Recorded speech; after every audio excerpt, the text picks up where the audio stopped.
You, John Fitzgerald Kennedy, do solemnly swear. I, John Fitzgerald Kennedy, do solemnly swear. That you will faithfully execute the office of President of the United States. That I will faithfully execute the office of President of the United States. And will, to the best of your ability. And will, to the best of my ability. Preserve, protect, and defend the Constitution of the United States. Preserve, protect, and defend the Constitution of the United States. So help you God. So help me God.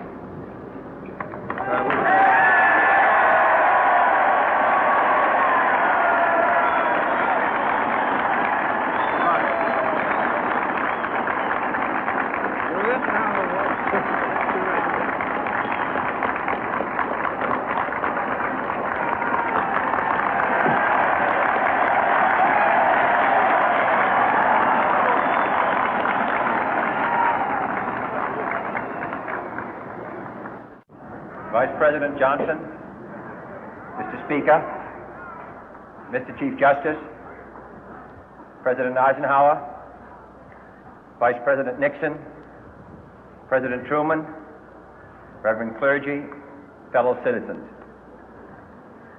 We observe today not a victory of party, but a celebration of freedom, symbolizing an end as well as a beginning, signifying renewal as well as change.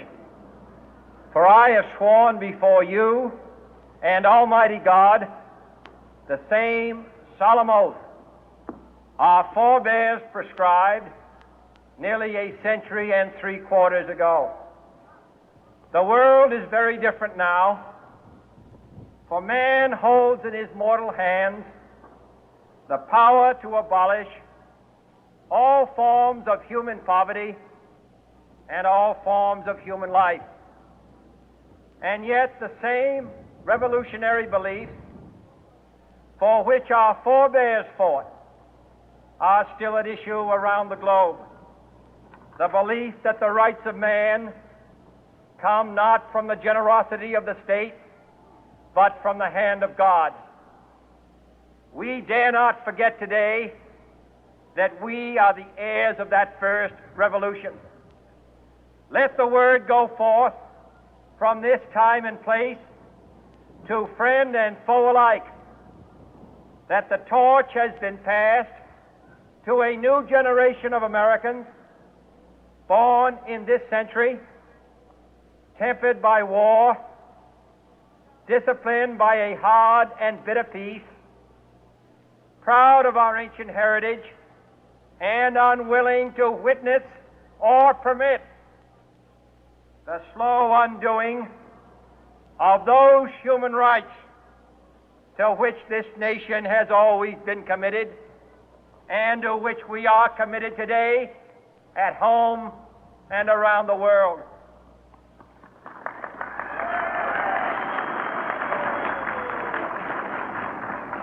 Let every nation know, whether it wishes us well or ill, that we shall pay any price, bear any burden, meet any hardship, support any friend, oppose any foe to assure the survival and the success of liberty.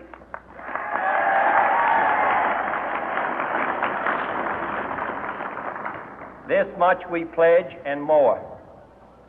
To those old allies whose cultural and spiritual origins we share, we pledge the loyalty of faithful friends. United, there is little we cannot do in a host of cooperative ventures. Divided, there is little we can do, for we dare not meet a powerful challenge at odds and split asunder. To those new states whom we welcome to the ranks of the free, we pledge our word that one form of colonial control shall not have passed away, merely to be replaced by a far more iron tyranny. We shall not always expect to find them supporting our view, but we shall always hope to find them strongly supporting their own freedom, and to remember that in the past, those who foolishly sought power by riding the back of the tiger ended up inside.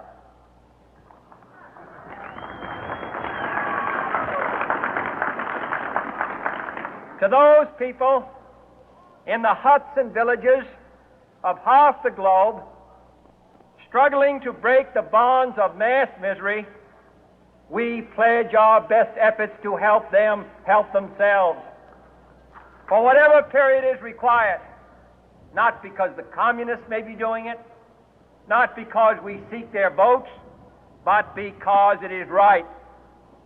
If a free society cannot help the many who are poor, it cannot save the few who are rich.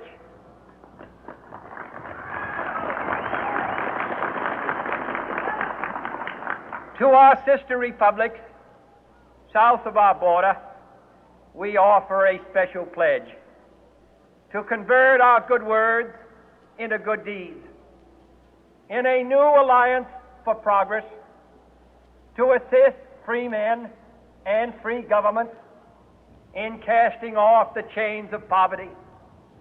But this peaceful revolution of hope cannot become the prey of hostile powers.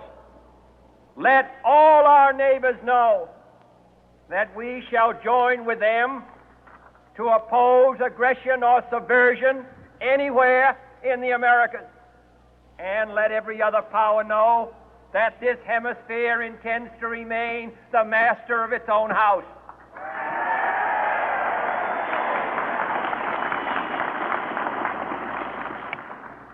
To that World Assembly of Sovereign States, the United Nations, our last best hope, in an age where the instruments of war have far outpaced the instruments of peace, we renew our pledge of support to prevent it from becoming merely a forum for invective, to strengthen its shield of the new and the weak, and to enlarge the area in which its writ may run.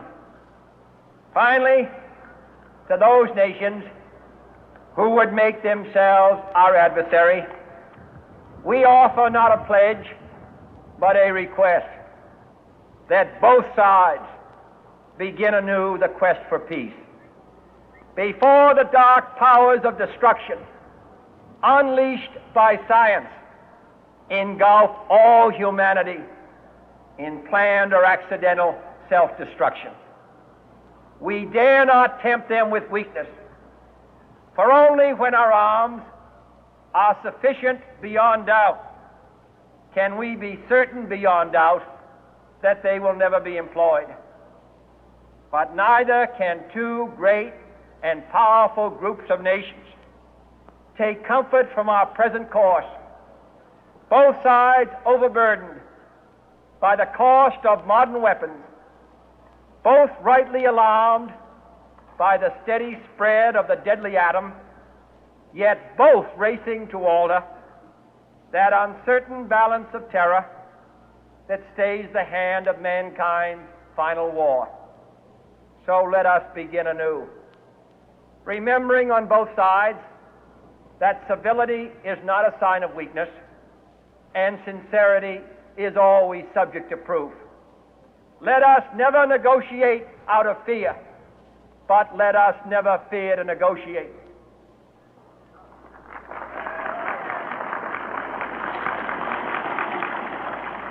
Let both sides explore what problems unite us, instead of belaboring those problems which divide us.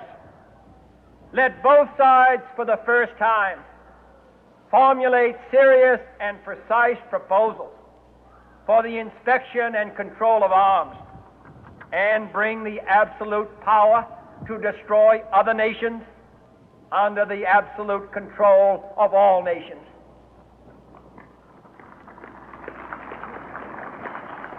Let both sides seek to invoke the wonders of science instead of its terrors.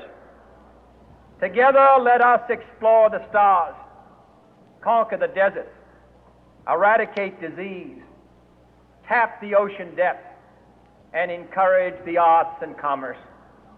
Let both sides unite to heed in all corners of the earth the command of Isaiah to undo the heavy burden and let the oppressed go free.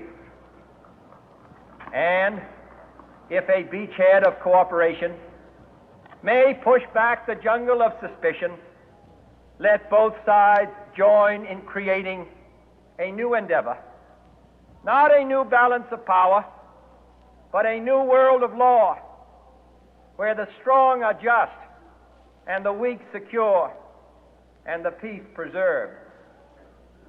All this will not be finished in the first 100 days, nor will it be finished in the first 1,000 days, nor in the life of this administration, nor even perhaps in our lifetime on this planet. But let us begin.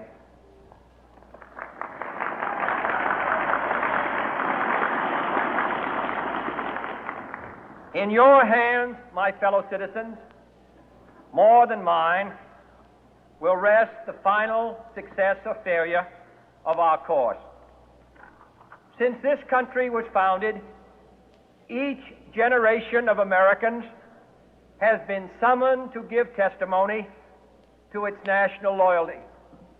The graves of young Americans who answered the call to service surround the globe. Now the trumpet summons us again, not as a call to bear arms, though arms we need, not as a call to battle, though in battle we are, but a call to bear the burden of a long twilight struggle, year in and year out, rejoicing in hope, patient in tribulation, a struggle against the common enemies of man, tyranny, poverty, disease, and war itself. Can we forge against these enemies a grand and global alliance, north and south, east and west, that can assure a more fruitful life for all mankind? Will you join in that historic effort?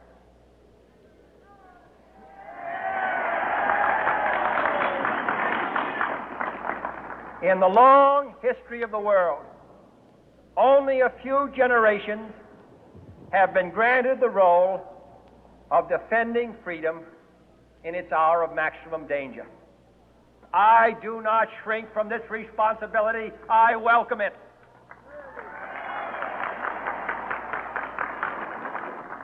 I do not believe that any of us would exchange places with any other people or any other generation. The energy, the faith, the devotion,